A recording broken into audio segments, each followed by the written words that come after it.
Welcome to Talk World Radio, a half-hour discussion of politics as if the people mattered. I'm David Swanson. This week on Talk World Radio, we're speaking with Hartzell Gray from Kansas City, Missouri, who is running as a Democrat in Missouri's 4th Congressional District. His website is hartzellforcongress.com. That's Hartzell forcongress.com. Hartzell Gray, welcome to Talk World Radio. Oh my gosh, thank you so much for having me. It's an honor. And from one radio guy to another, it's nice to be on the other side of an intro. I'm getting used to it now, you know. Usually I'm the one that has to bring other folks on. Maybe getting radio people into government is the answer. The television personalities aren't working out so well. Hey, the people are saying it. The people are saying it. Have you run for public office before? Is this the first time? Why did you decide to get into this race? Yeah, so this is the first time I ever run for public office. You know, I've organized nationally. I'm the national coordinator for a group called Young Progressive Democrats of America, which is, you know, our parent org is Progressive Democrats of America. But also here in Kansas City, I've organized with tenants, organized with climate activists, have organized with our folks here on the ground, you know, and on top of that, which I think is just a unique perspective, is I'm a radio and TV guy. I'm a media personality. So I've gotten a chance to, as I have grown as an organizer and an activist, I've also been able to help platform our folks whose voices seem so often to not be as loud as they should be. And so, yeah, I'm born and raised here in town. I was born into, I think, a radical tradition. And so I think that this time requires us to meet this moment, the urgency of now that MLK so often preached about. And I think that the question we all should be asking is how we can do the most amount of good for the most amount of people in the most efficient amount of time. We've got folks who have found their way in that, and that could be from starting petitions, going to the courts. And what I've done is run for office. Sounds excellent. Bad news, maybe. You're running against an incumbent Republican who I think got over 70% of the votes last time. We all know the power of incumbency, of gerrymandering, of essentially legalized bribery, of corrupt corporate media. But we know that sometimes all those things can lose. So how are you going to win? Yeah, all those things are going to lose, my friend. Let's not step on the lead, my brother. Listen, someone has to fall on their sword when these clowns are trying to take away our democracy. You know, gerrymandering, what's the opposite of it? It's dummymandering. What the Republicans, and more specifically what the president wanted, was a 7-1 map here in Missouri, because the only current seat that is protected by the Voting Rights Act, let's knock on wood, is St. Louis. And so that's protected. They wanted to make everything else Republican. And so long story short, the 5th district that was primarily, think of Kansas City, Missouri, has now been split into 3, the 6th, the 5th, and the 4th. And again, without getting into all the weeds of it, you know, someone, when that happens, you know, there's got to be someone who has to fall on that sword whose district gets diluted, and that is Mark Alford. What was before these illegal and unconstitutional maps was an R plus 40 plus is now an R plus 18 to 20. You know, we've got Democrats who are currently overperforming nationwide by about 15 points. You put that on this race, now we're within the margin. Also take into account that in Jackson County, which was the biggest county in the 5th, is still the biggest county now in the 4th. Think about this. This is going to blow your mind because it blew mine. In a presidential year, 2024, Jackson County, the biggest county, turnout was down 34%. That is unbelievable. And so we have here is an opportunity to activate first-time voters, folks who are disillusioned. We've got the folks on the ground, but in our urban areas, but also our suburbs, also our rural areas. And so now you've got something that is not just a pipe dream. We've got a chance to flip this seat in what I believe is going to be one of the most important races in the country. We are one of the first races in a post-assault on our democracy, this gerrymandering wave of this, you know, authoritarianism from the White House. And so we're going to be one of the first to fight back, stand up and say, we're going to flip this seat. And so this guy you mentioned, Mark Alford, he's only the incumbent in part of the new district, right? Not the whole district. And people didn't vote in masses. And there's usually a vote against the president's party 2 years in, and there ought to be this time, unlike any time ever before, right? I mean, that's the thing that I think is so illuminating now for me as I'm knocking doors in these new areas. Again, no matter where these boundaries would have been, campaigning is relational. It is making sure you got your phone bankers, you got to make sure you're knocking doors, you're canvassing, but also you're making sure you're pumping up those folks who already are doing this. We've got folks who are wine moms in the suburbs who are now starting Democratic clubs in places you never would have thought. And also on top of that, it's just meeting folks, at the store, at church. And so none of that changes just because the boundaries are different. We all deserve everything. This is a campaign that is so rooted in love because all of us deserve everything. And so what I'm finding in these new areas is that, they voted for Trump one, two, three times, may vote for him even more if they get a chance to. But they also understand that Donald Trump is an imperfect vessel. And so they are willing to take his worst angels as long as Mark Alford stands in the way of it, just to make sure, soothe out the president's worst intentions. And they're realizing that Mark Alford is not doing that. As our as our wheat markets are being decimated, soy decimated, homes being foreclosed, private equity, which is in bed with these oligarchs and the Trump administration. They're taking our apartments in downtown Kansas City, the urban areas, but also your apartment in rural Warsaw, Missouri.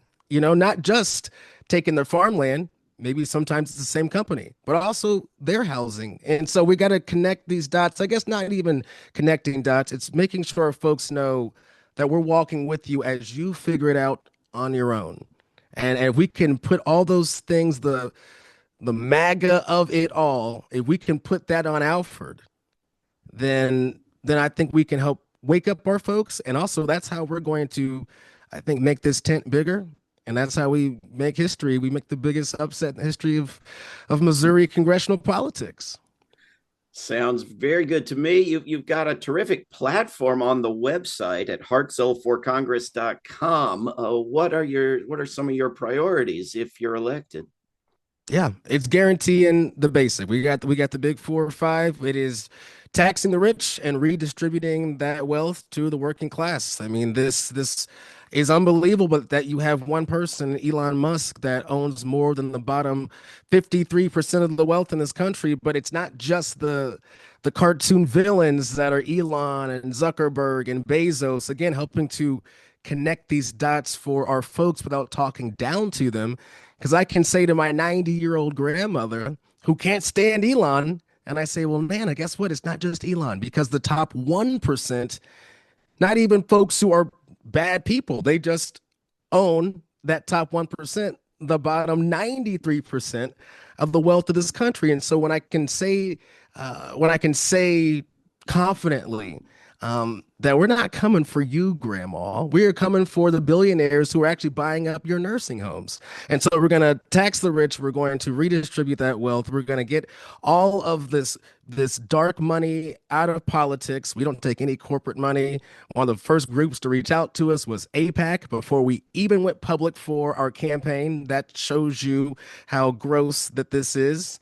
And we got to just dismantle that. Citizens United has got to go because so much of why we don't have my next pillars of our platform: universal healthcare, Medicare for all, whatever we want to call it is yours, guaranteed housing, guaranteed job with a living wage of at least $25. See, how we get all of that is by getting all this money out of politics. It is by divesting from a war machine, a military industrial complex, just empire that would make money for the war profiteers on behalf of genocide, on behalf of forever wars.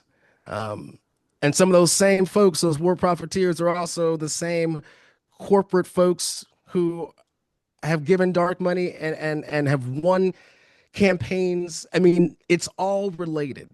And we can holistically approach this in a way that can make our folks whole, make our working class folks materially whole. And I think those five planks of the campaign, it speaks to, like we mentioned earlier, the urgency of now. It's not just that I believe Medicare for all is the way to go. It's that I want you, no matter who you are, no matter your faith, no matter your identification, no matter who you are, you deserve health care. Not just that I've read in a book that Medicare for all is going to save us money and make sure your rural hospitals can stay in business. It's not just that I want public transit because I believe in a livable city. It's because I need my folks to be able, my neighbors, to get to work on time because they need to make sure that they can clock in to work because they've got to put food on their table and they're sick and tired of having to put groceries back when they're at the checkout line because they have to choose between this product, this food, these vegetables versus am I going to be able to pay rent, which is also due. And so, you know, I come back to the humanity and that none of these things are think pieces.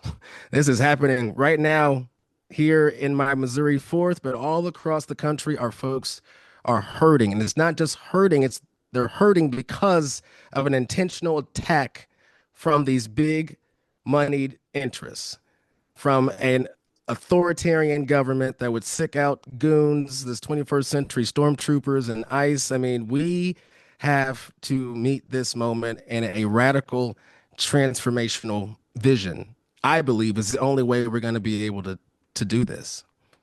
Very, very well said. I watched these people in Minneapolis saying, "I've just become an activist today for the first time in my life because the Nazis are coming for everyone, not Yeah. just the immigrants in my city." Yep. People in every other city and town and countryside could not wait until that moment when they themselves are personally targeted in their Yep. city. Imagine what we could do.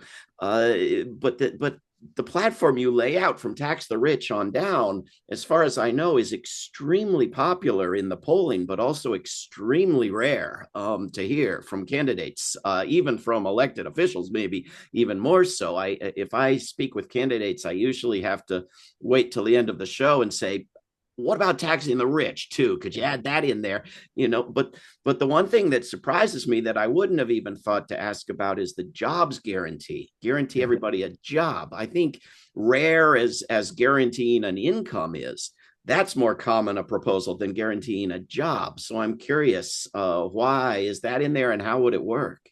Yeah, because FDR said necessitous men are not free. We can update that. Necessitous folks, we are not free, folks. To double down on the FDR, you would be shocked how much folks are willing to give up their liberty in search of a meal. And so we got to make sure that we do guarantee these jobs. And I'm not just talking urban jobs, I'm not just talking suburb jobs, I'm talking jobs for everyone in rural America as well. Guarantee that job. That isn't just mean you're going to be a farmhand. What do you want to do?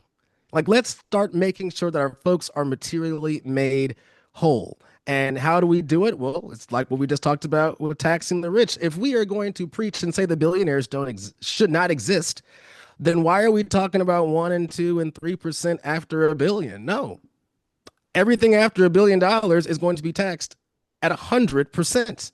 Like, why are we beating around the bush here? If you don't believe billionaires should exist, then let's back up what you preach because there is no reality where someone should make or amass that amount of money with these wealth discrepancy in this country. Over 800,000 folks we have are unhoused in this country, 30,000 vets. I mean, think about, like we said, the story of the single mom who has to put groceries back because if she gets too much, she's not going to make rent. I mean, it's inexcusable. And so not only are we going to tax those billionaires, we're going to make sure that we invest in our folks. So yes, not just Medicare for all, not just major climate action, not just housing, but yes, a guaranteed job with union labor protections that will make sure that our folks will want to work with their government, will want to know that they have security, that they're invested in. What a concept!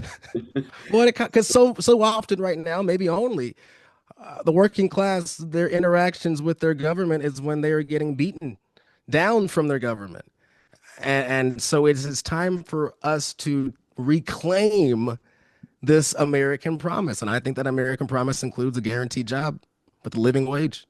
You know, Hartzell Gray, if you were on CNN right now, you would have been asked in a screaming voice at least 8 times already, how are you going to pay for it?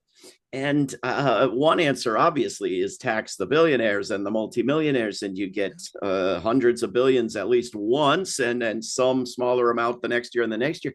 But there's also that $1 trillion every year into military spending, Yeah. which our president put on social media recently. He'd like to switch that over to one and a half One and a half. trillion dollars a year. This When I is made up numbers. I mean, my brother, what are we? I mean, this is unbelievable. But also, how do we get to this point? The Biden administration also even overfunded what the Department of Defense, what the Pentagon was asking. And now we have that has led us, that lack of moral clarity and truly on the side of peace, that lack of vision has led now to this maniac in the White House proposing a $1.5 trillion defense budget. And what is also just tragic and upsetting, but also why we are fighting in this is that just yesterday, I believe, there was a vote, basically, essentially, certifying this foreign policy agenda that was laid out by the Trump administration. Every Democrat in my state voted for that.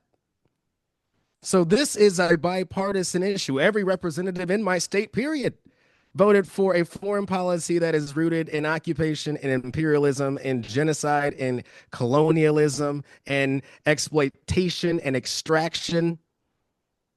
Yeah. We had not a single bit of spine shown by anyone in the show me state. That is Normal, unacceptable, and we're going to make sure that does not happen anymore. I look at these pie charts of federal discretionary budget, the budget that the Congress oversees each year, how they choose where our money goes, and it's about $1 trillion for militarism and about $500 billion for everything else. Everything else. And Trump wants $1.5 trillion for militarism, which if he just rearranged the pie, there would be nothing for anything else.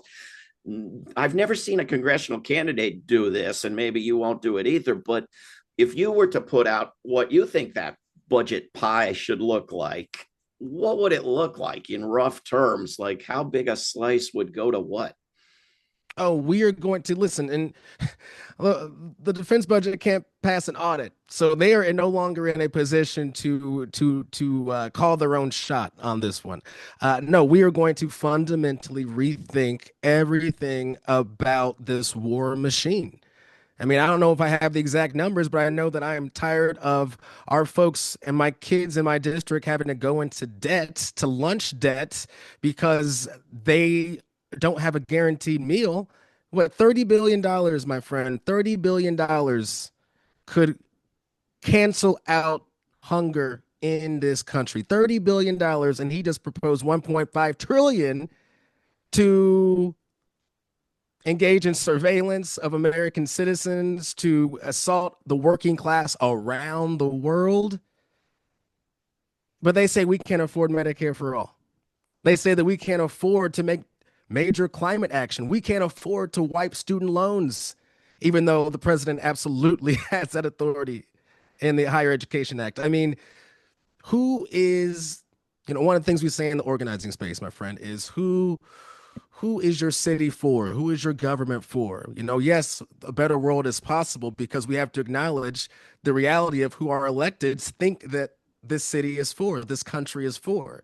We force the issue and say, no, it's for us. It is for the people. And if you are not going to match that energy and that mentality, then you have got to go, because we have no time now for unserious people. And we need people.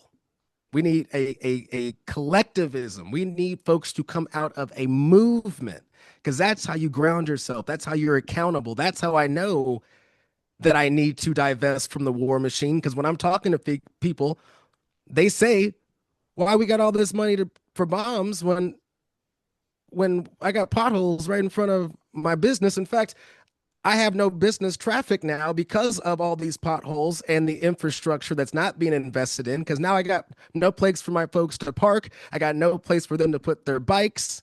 These are real conversations that while they may not have the Excel numbers to divest from the Pentagon, we're going to find ways to divest from the Pentagon and make sure that our folks are taken care of. But yes, it is going to be a fundamental rearticulation of that pie chart, my friend. There seems to me to be a really deep unseriousness about even our best members of Congress, because every year they pass this military spending bill and nobody organizes a group, a caucus to get votes of no unless the money goes down.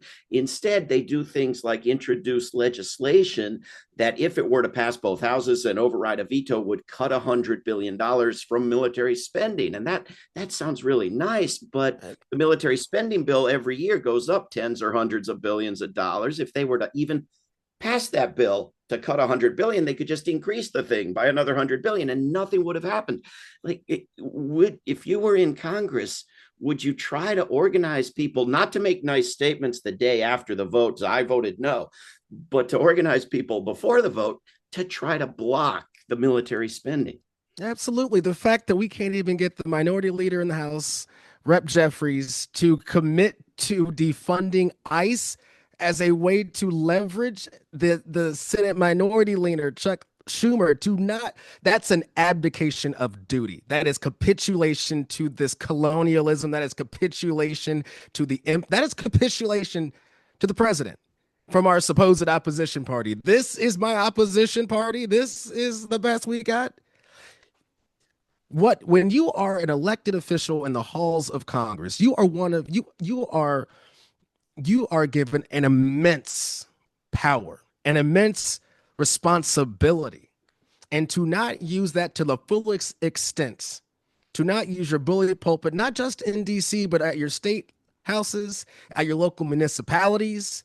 Because you know what? If Hakeem Jeffries and Senator Schumer, if they were actually in their communities, I think they would hear every single one of their constituents say, we need to defund this Gestapo.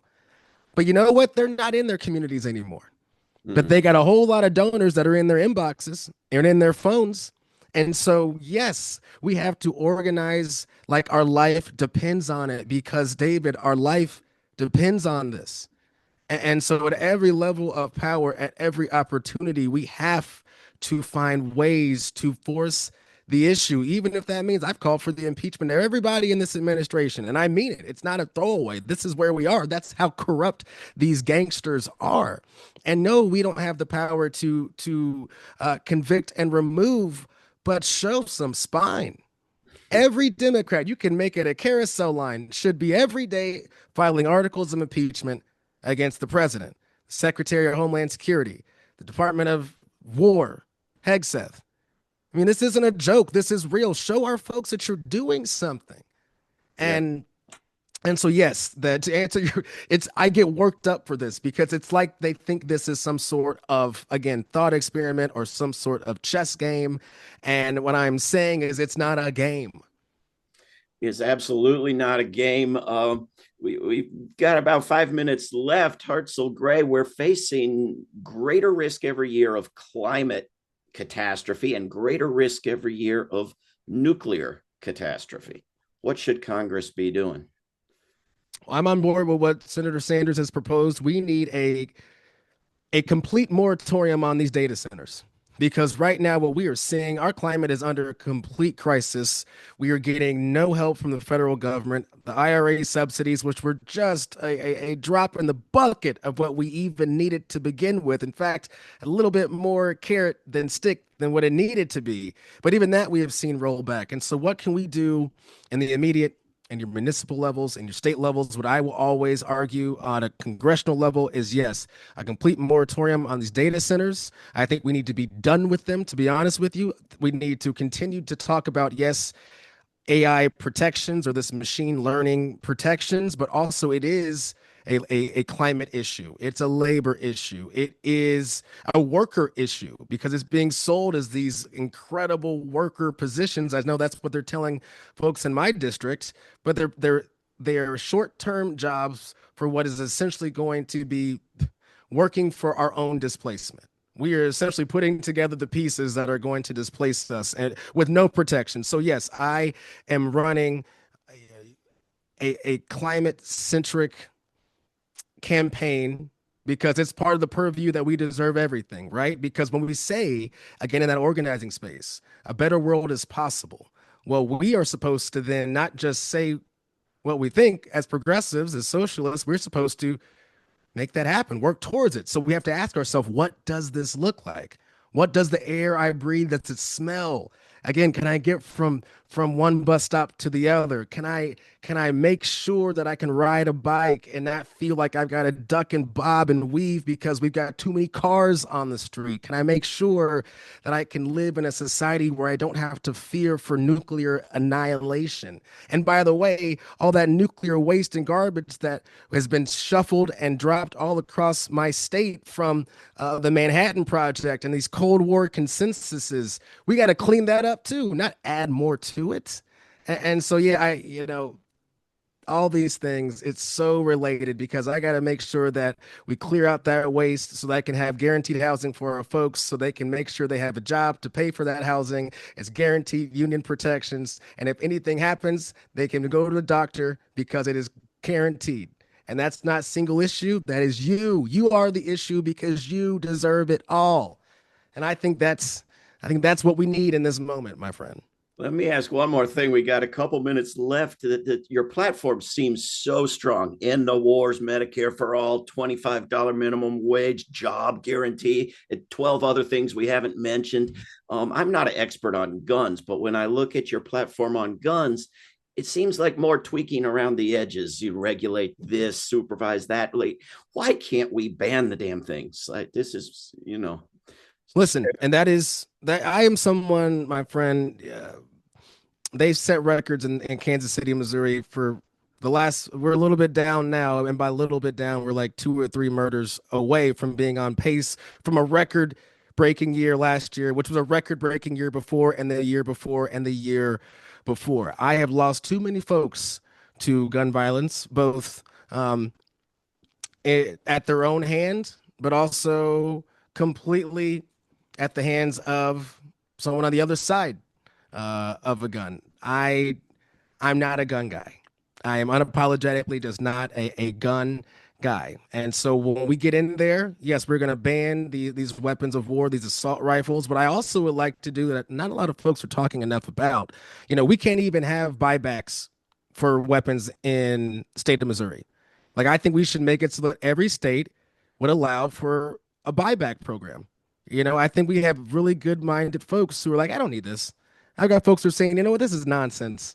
yeah. We can have reasonable, not even just reasonable. We can just have just common sense gun reform. And what seems like tweaks, my friend, are going to end up being monumental. And I think that we are closer than we even know. With the NRA's importance is waning, similar to that of APAC. I mean, all these corporations, these fronts, it's not in good fashion anymore.